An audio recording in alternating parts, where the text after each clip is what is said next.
It started with a chair, or at least that's what everyone in the room pretended it was about. It's just a chair. You can stand in the corner. Don't be dramatic. My father said it casually, like he was asking me to pass the salt, not telling his daughter, 6 weeks post-ankle reconstruction surgery, to give up her seat at a party she planned, decorated, and paid for entirely. I was standing there in a navy dress, my left leg locked in a stiff walking boot, leaning on a crutch, watching a woman I'd never met, my brother's girlfriend of 2 weeks, settle into the chair with my name on it.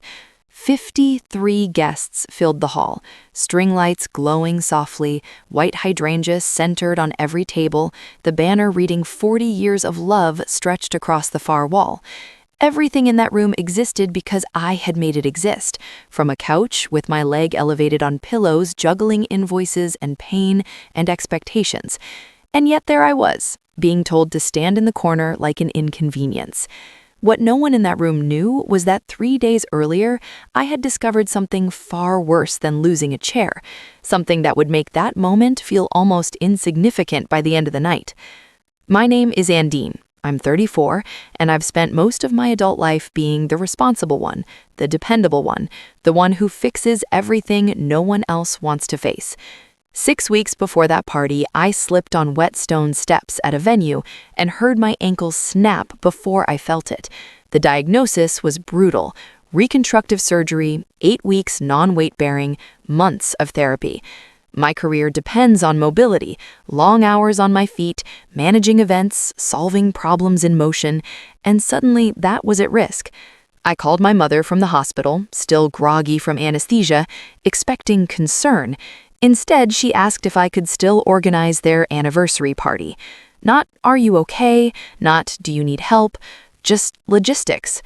I said yes because that's what I always say, because saying no has never felt like an option in my family.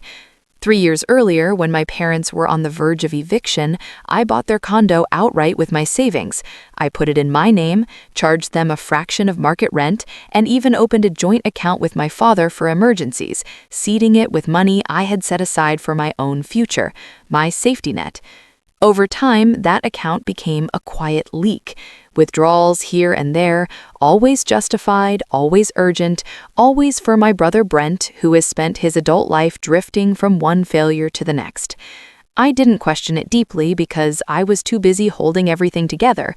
But when my friend Rachel, an accountant, reviewed the account statements for me, the truth came into focus with painful clarity. $18,000 gone in 2 months, my physical therapy fund, my recovery, my ability to walk without pain, withdrawn legally by my father because I had trusted him enough to share access. The transactions lined up perfectly with Brent's debts, pawn shop payments, court fines, the aftermath of another DUI. When I confronted my parents, they didn't deny it, they minimized it. "We borrowed it. We'll pay it back. Don't ruin the party."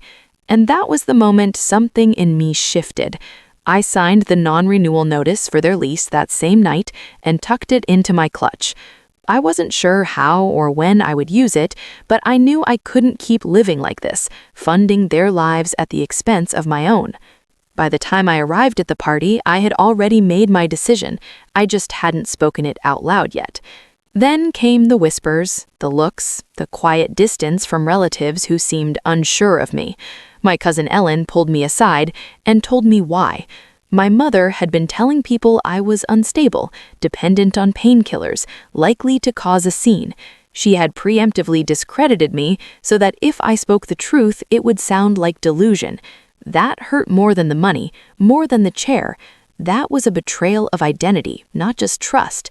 When Brent arrived with his girlfriend and my mother asked me to give up my seat, it wasn't just about accommodating a guest. It was another test, another moment where I was expected to shrink, to sacrifice, to accept less. And when my father backed her up, dismissing my pain and effort with a single sentence, something inside me stopped negotiating.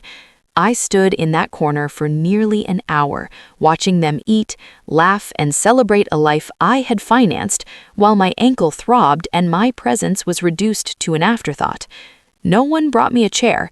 No one insisted I sit. It was as if my discomfort was invisible, or worse, irrelevant. But I wasn't invisible to myself anymore. I reached into my clutch, felt the folded paper, and made a choice. I walked back to the head table, each step deliberate, the room falling silent as I approached. I didn't raise my voice, I didn't dramatize, I simply told the truth. I told them I owned the condo they lived in. I told them I would not be renewing their lease.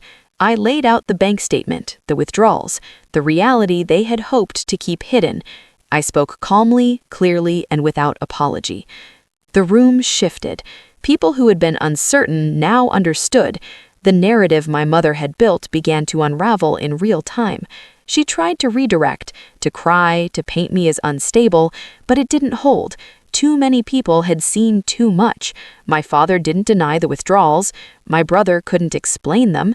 His girlfriend realized she had been lied to and quietly removed herself from his side. And for the first time in my life, I wasn't the one absorbing the consequences of their choices. I wasn't the one apologizing, fixing, smoothing things over. I was simply stating boundaries and letting them stand. When I finished, I didn't wait for permission to leave. I gathered my things and walked out, past the decorations I had chosen, the food I had paid for, the people who were now seeing me differently, not as the problem, but as someone who had finally stopped being one. The next morning, the calls came, the messages, the attempts to rewrite what had happened. But the truth had witnesses. It couldn't be reshaped so easily. Some family members reached out with support. Others stayed silent. My parents moved out within a month. My father began paying back the money in small, consistent installments. My mother never apologized.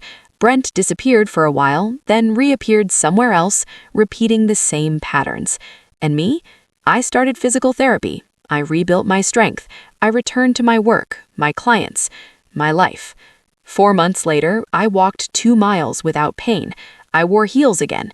I planned events where I was not just the organizer, but a participant, someone who had a seat at the table, literally and figuratively. The chair was never just a chair. It was a symbol of where I stood in my family, how much I was expected to give, and how little I was allowed to take.